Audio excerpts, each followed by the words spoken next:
This episode is brought to you by Fox One. Watch all 104 matches of the FIFA World Cup live in 4K for just $19.99 a month with 3 days free. Build your own multi-view, choose up to 3 streams, and follow player spotlights. Stay on top of every moment with live stats, highlights, and instant replays.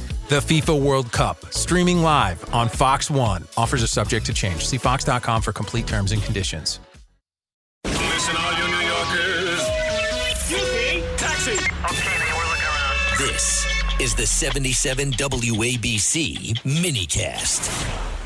And welcome everybody on this Wednesday night in socialist New York City. Yes, it's official. The Democratic Socialists of America have now taken over America's largest city. Zoran Mamdani, he's just the beginning. And now every candidate that he endorsed, also Democratic Socialist, which when you really think about it is the ultimate oxymoron, Democrat and Socialist in the same title. Just saying.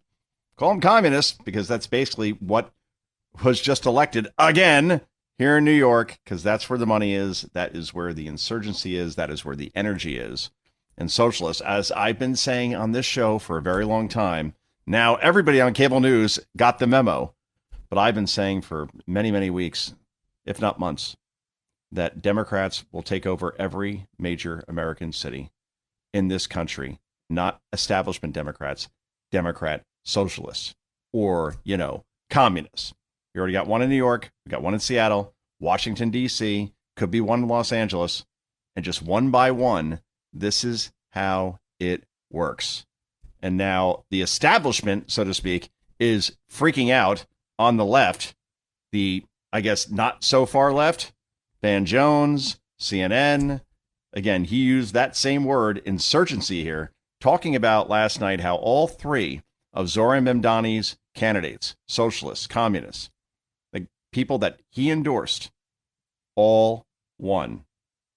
And 2 won quite easily. Here's Van Jones, cut 1, go. City matters because the 2 most exciting left-wing candidates are here, AOC and Mamdani, but also this is the stronghold for the establishment, Schumer and Hakeem Jeffries. This is a battle between the establishment and this insurgency, and the roof is collapsing on the Democratic Party establishment tonight.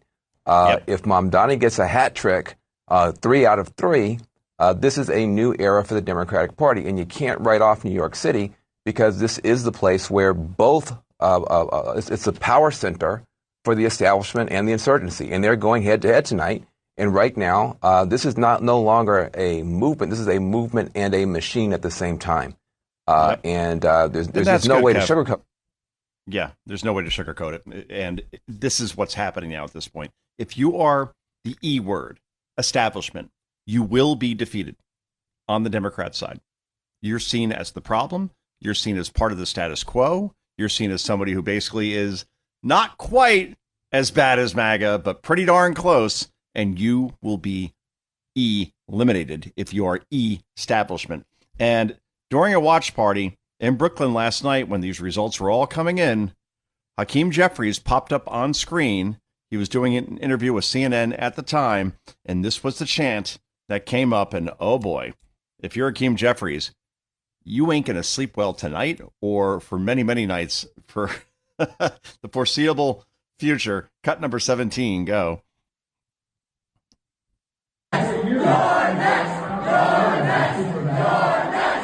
You're next. You're next.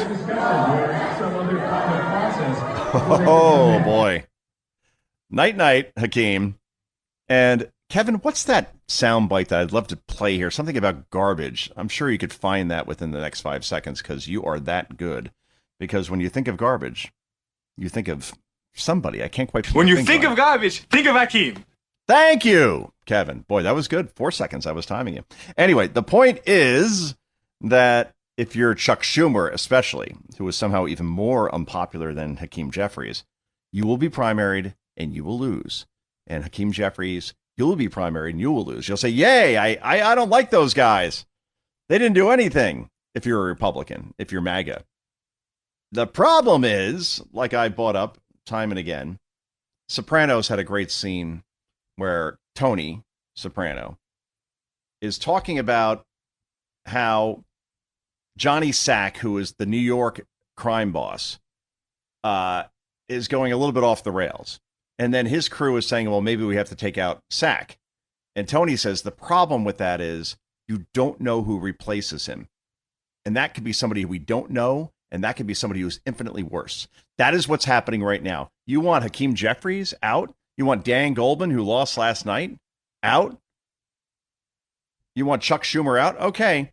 Think about the alternative. I think it may be worse because you have people that are being elected right now who want to abolish ICE completely, who have said over and over again that we need to defund the police and fight fascism and all this like really crazy stuff. That is the alternative at this point, including the Memdani endorsed Daraliza Chevrolet. I think I have it finally. That's the way you pronounce her name. This is the gal. We've been playing the clips on this show over and over again, who on October 8th, 2023, one day after the worst massacre of Jews since the Holocaust, was out there in Times Square at a rally saying that the U.S., they're actually the terrorists, and the U.S. is evil. The U.S. needs to be defeated. The U.S., they're imperialists, just like Israel. And now this person is going to represent New York's, I guess she won the, 13th district? I'm sorry, there were so many races last night. She won a district. The bottom line is that she is going to now represent the United States, or at least New York, in terms of a district in the United States Congress. And the fact is that she has said things like this, where she objects. If you're a murderer who entered this country illegally, right? You murder somebody in this country after you crossed over the border illegally. You should not be deported. You should stay here. She actually said this. Cut number 2, go. There are cases in which migrants to New York have committed violent crimes, including murder, in this district. Under normal circumstances, undocumented defendants charged with crimes go through the system, and if convicted, they get deported before or after serving time. Ms. Chevalier, you recently said on WNYC Radio that defendants who commit crimes should not be deported after serving time. Why is that? Because we have a criminal system. It's an imperfect system. It's an imperfect criminal system that I've been critical of, but we have one. And if we truly believe in a system where we don't have double jeopardy on the basis of where someone was born, then we cannot also have a system of punishment that is unique to people who were born elsewhere. We need to make sure that if we really value equality in this country, that we are treating people equally, regardless of where they were born. It cannot both even be murderers? A person who has citizenship is tried and convicted in one way, and a person who does not have citizenship is tried, convicted, and then forced to also endure another type of punishment on the basis of where they were born. Yes. Yes.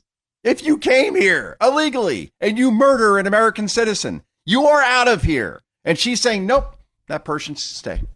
That person should be treated just like every other American citizen, except they're not American citizens. That person will be a congresswoman from New York, just like AOC, just like Memdani is now mayor of the largest city in the country. This is a takeover. It is actually happening. And I'm telling you, before you say this is bad, politically, for the GOP, for MAGA, JD Vance, Marco Rubio, 2028, this is the best news ever. This is a walking, talking campaign ad. Because the Democratic Party, the establishment, they are helpless. They will not criticize these people and these insane positions like murderers should not be deported because they're afraid of that particular base because they will be primaried, they will lose. And the funny thing is, if they just stood up for themselves and said, I disagree with this, I don't care what the consequences are, it doesn't matter. You're gone anyway. So you might as well have some integrity and stand up for common sense. That won't happen. Bill Maher, I think, puts it perfectly as far as talking about Memdani having the power right now in, again, not the country, but these deep blue cities like New York.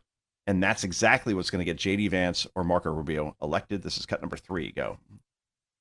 New York is New York. It's definitely it's the media capital, the financial capital. It is a bellwether like no other city is in this country. So don't tell me that who the mayor of New York is doesn't matter. Let me play devil's advocate for a second. Do you think, let's say, on the seize the means of production, do you think that the mayor, that one person, if he is a democratic socialist, do you think that he would have the power and influence to be able to, like, usher in socialism? He definitely has the power and influence to elect J.D. Vance or whoever is the Republican candidate next time. It is a walking commercial for the Republican Party nationally. The Republicans are going to... When you let the Democrat socialists, and now they're actually calling themselves socialists, when you let them take over a major American city, this is what you get. The state-run grocery stores, which work so well in Cuba and the Soviet Union and Venezuela, just bad ideas. And again, this ugly streak, streak of anti-Semitism. Who's the most popular politician on the left? That's good, Kev, right there. AOC, he says, most popular, and he's right about that. Yeah. Because Democrats now own anti-Semitism completely and totally, because all these candidates that won last night, including Mamdani, are profound anti-Semites. All right. And the funny thing is, given the large Jewish population here in New York, you'd think these people wouldn't get elected, but somehow it's happening. Oh, man.